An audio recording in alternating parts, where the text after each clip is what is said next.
That night I laid in bed with my eyes open just enough to see the shadows moving across the ceiling. I waited for him. I listened for the slow, deliberate footsteps I had come to expect, the steady rhythm of something that was not supposed to exist. And then they came. I felt every step in my chest before I heard it with my ears. The air changed, too thickened, as if the room itself was holding its breath with me. I braced myself, expecting him to stand at the foot of my bed and stare the way he had the night before. But he didn't. He walked past me. He walked straight toward the closet. The door creaked open by itself, and he slipped inside without a sound. Something in me snapped then. Maybe it was courage. Maybe it was madness. Maybe it was the exhaustion of living in fear. But I threw off the covers, stood up, and followed him. My legs shook, but I moved anyway. I needed answers. I needed to see what he kept hiding in that closet. I stepped inside. Clothes brushed against my cheeks, shoes shifted under my feet. The air smelled like old plaster and dust, and something else, something metallic. I pulled the door closed behind me. "Show yourself," I whispered, even though my voice trembled. "Why do you come in here? What do you want?" I closed my eyes, and suddenly I fell. There was no ground, no gravity, no sense of my own body, just falling deeper than any closet could hold. When I opened my eyes again, I was standing in an attic, an impossibly large attic. The walls stretched upward into darkness. The air was cold enough to raise goosebumps along my arms. And in the center of the attic sat a single wooden chest, old and swollen with age. Something inside it moved. I stepped closer. My hands shook as I lifted the lid, crying. 2 little girls were sobbing from inside the chest, but I could not see their faces, just their small forms curled in the dark.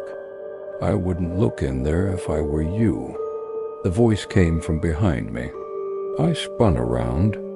2 little girls stood, their backs turned to me, dresses old and stained, hair tangled like they had been lost for years.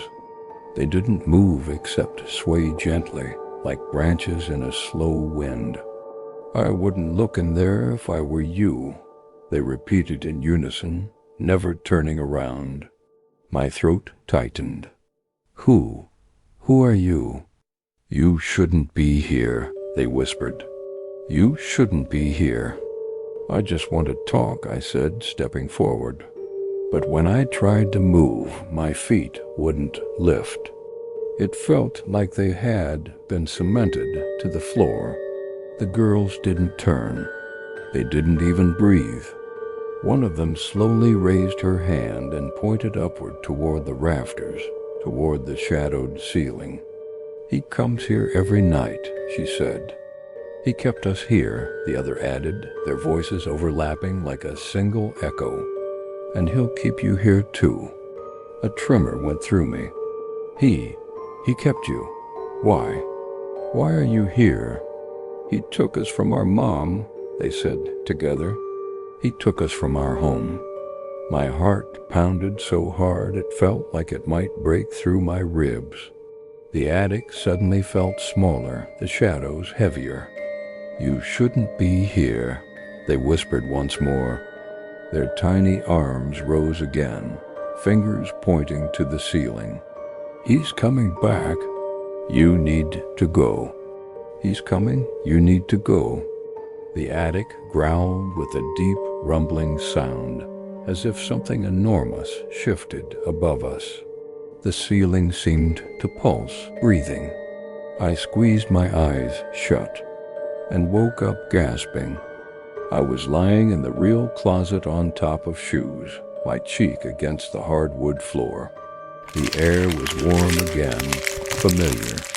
but my whole body was trembling as if I had never stopped falling. I pushed the closet door open. My sister sat up in her bed, rubbing her eyes. "Tasha, what are you doing in the closet?"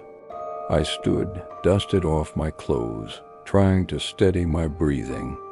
"You don't want to know," I said, and I meant it.